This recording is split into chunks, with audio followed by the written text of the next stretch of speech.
The City of Dreadful Night by James Thompson. Read by Terence Craig. Part 2.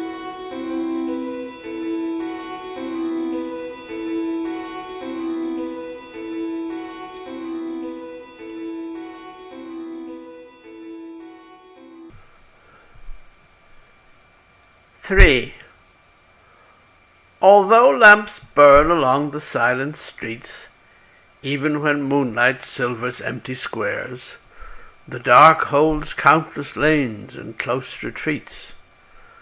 But when the night its fearless mantle wears, the open spaces yawn with gloom abysmal, the sombre mansions loom immense and dismal, the lanes are black as subterranean lairs. And soon the eye a strange new vision learns. The night remains for it as dark and dense, yet clearly in this darkness it discerns, as in the daylight with its natural sense, perceives a shade in shadow not obscurely, pursues a stir of black in blackness surely, sees spectres also in the gloom intense. The ear, too, with the silence vast and deep, becomes familiar though unreconciled, hears breathings as of hidden life asleep, and muffled throbs as of pent passions wild, far murmurs, speech of pity or derision, but all more dubious than the things of vision, so that it knows not when it is beguiled. No time abates the first despair and awe, but wonder ceases soon. The weirdest thing is felt least strange beneath the lawless law, where death in life is the eternal king. Crushed impotent beneath this reign of terror, dazed with mysteries of woe and error, the soul is too outworn for wondering. 4. He stood alone within the spacious square, declaiming from the central grassy mound, with head uncovered and with streaming hair, as if large multitudes were gathered round. A stalwart shape, the gestures full of might, the glances burning with unnatural light. As I came through the desert, thus it was, as I came through the desert. All was black, in heaven no single star, on earth no track. A brooding hush without a stir or note, the air so thick it clotted in my throat. And thus for hours, then some enormous things swooped past with savage cries and clanking wings. But I strode on austere, no hope could have no fear.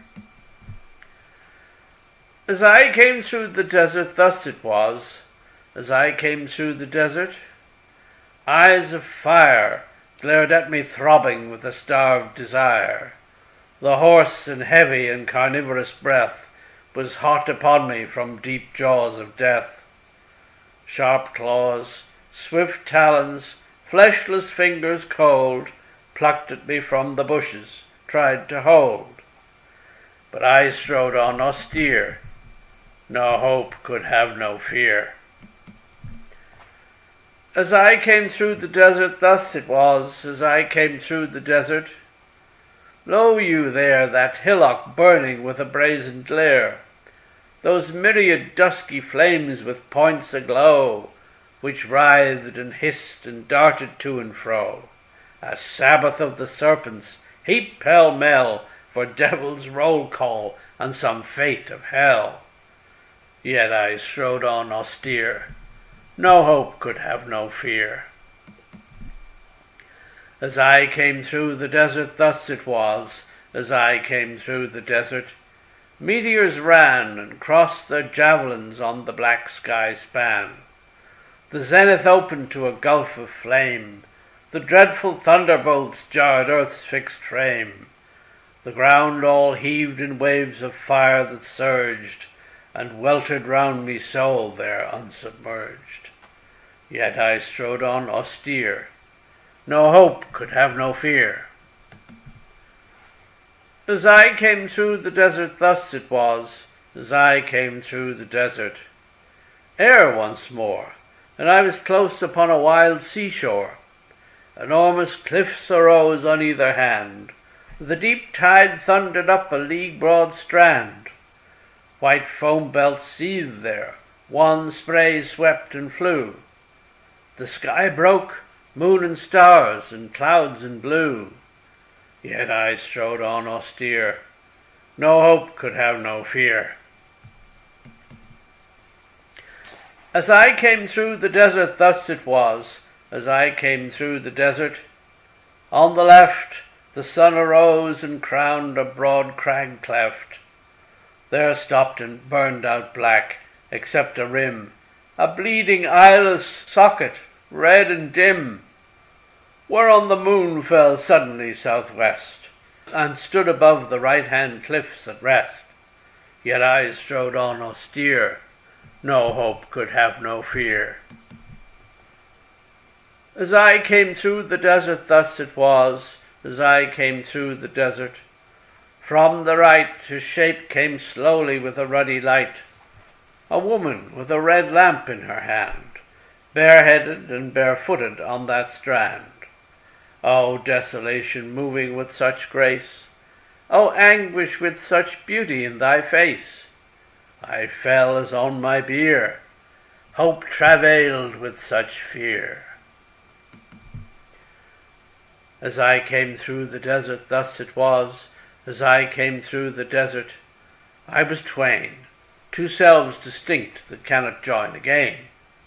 One stood apart, and knew, but could not stir, and watched the other stark in swoon and her. And she came on, and never turned aside, between such sun and moon and roaring tide.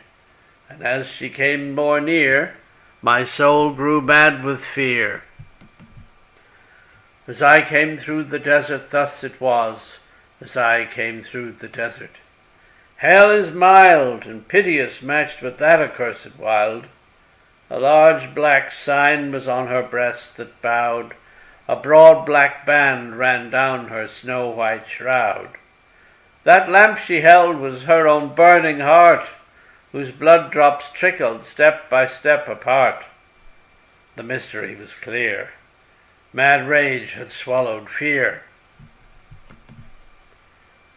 As I came through the desert, thus it was, as I came through the desert. By the sea she knelt and bent above that senseless me. Those lamp drops fell upon my white brow there. She tried to cleanse them with her tears and hair. She murmured words of pity, love, and woe. She heeded not the level rushing flow. And mad with rage and fear, I stood stone-bound so near. As I came through the desert, thus it was, as I came through the desert. When the tide swept up to her there kneeling by my side, she clasped that corpse like me, and they were borne away, and this vile me was left forlorn. I know the whole sea cannot quench that heart, or cleanse that brow, or wash those two apart. They love, their doom is drear, yet they nor hope nor fear. But I, what do I hear?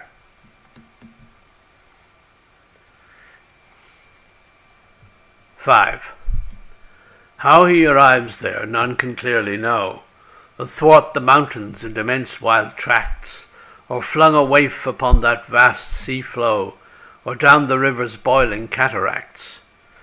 To reach it is as dying fever-stricken, to leave it, slow faint birth intense pangs quicken, and memory swoons in both the tragic acts. But being there one feels a citizen. Escape seems hopeless to the heart forlorn. Can death in life be brought to life again? And yet release does come. There comes a morn when he awakes from slumbering so sweetly that all the world is changed for him completely, and he is verily as if new born. He scarcely can believe the blissful change. He weeps, perchance, who wept not while accursed. Never again will he approach the range, infected by that evil spell now burst. Poor wretch, who once hath paced that dolent city, shall pace it often, doomed beyond all pity, with horror ever deepening from the first. Though he possess sweet babes and loving wife, a home of peace by loyal friendships cheered, and love them more than death or happy life, they shall avail not. He must dree his weird, renounce all blessings for that imprecation, steal forth and haunt that builded desolation of woe and terrors and thick darkness reared.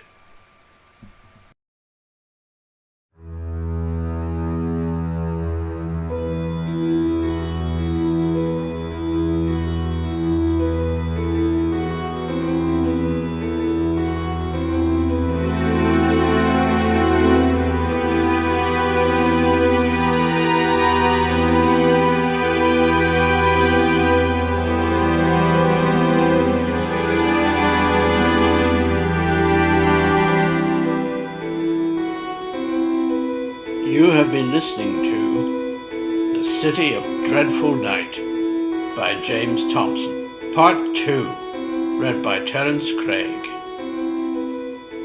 Part 3 follows on the next video.